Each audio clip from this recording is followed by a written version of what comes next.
Sometimes being a practitioner and trying to read for yourself is hard, so you have to go to others. And this is why I always preach on using your discernment when booking readings with people, because you don't just want to go to anyone. So my dear friend Coco recently posted about a session she had with another practitioner on here. I happened to just catch this practitioner live and schedule a live reading with her. There's so many of us. I don't know how we haven't been mutuals yet, but however, I trust her with my energy, and she did not fail to read me to filth and give me exactly what I needed to know. I work with a few deities. I've mentioned that several times, but recently I've been working more with Mother Lilith. I actually just got her sigil tattooed on my middle finger yesterday. Very fitting for everything that's going on. So after we did some cards, she then asked if I did any work with deities and called on Mother to give me a message, and Mother never fails to put me in my place. Oftentimes when we are spiritual and in tune and practice and work with deities, when we're going through things, it is hard for us to get the clarity we need because we're so emotionally attached to the situation. And sometimes we need a reminder of our own intuition and our own power. And whether you go to another practitioner or you work with your deity directly, they're going to smack you on the ass and put you back into alignment. One of the things that was brought up tonight is, yes, I've been doing my shadow work. I always do my shadow work, even though I don't want to.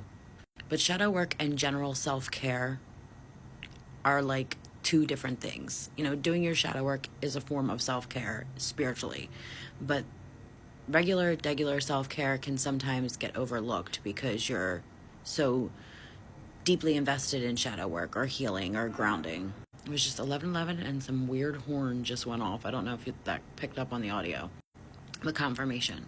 So right now, what I am being told to do, and I'm going to listen and be a good daughter, is focus on self-care a little more, which I thought I was doing some of it, but I think I've been so caught up in the mundane and then my shadow work that I've kind of let my self-care take a little bit of a respite. The whole month of June, I was purging. I had an illness, then I had some deep shadow work and purging.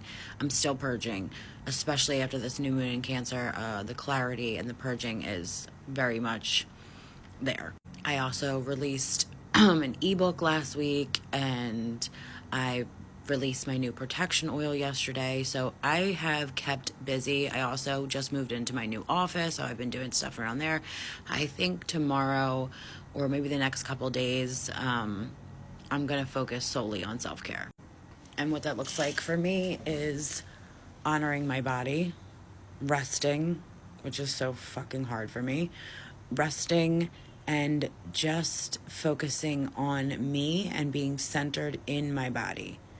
Not work, not obligations, not situations that, essentially are out of my control. I'm just going to focus on Samantha. Doing the things that bring me joy and are good for my overall being, pampering myself, and just romanticizing my life. I might even close my books for August. Right now I'm booking into August, but I might cut it off because sometimes that's what we need to do, especially us practitioners who are mediums and give readings, and we pour our energy into other people all the time. It's our job, it's what we love, it's what we're good at, it's our gifts, but we forget how draining that can be. So let this also be your confirmation or sign that maybe you need to take a little breaky break, personal day, whatever that looks like for you, and self-care. Like just regular, mundane self-care, not shadow work, not things you do every day. Just pamper yourself, spoil yourself, be your own little sugar daddy for a day or two. You know the movie Yes Man, where like he says yes to all the things. Like, do that for yourself. Say yes to everything that your heart desires for like one day, and just give yourself that time to exist and appreciate you and love on you. I got my clarity, I got my confirmation, and the instructions from Mother Lilith. So I'm going to obey and have a self-care day or two. Okay, love you, bye.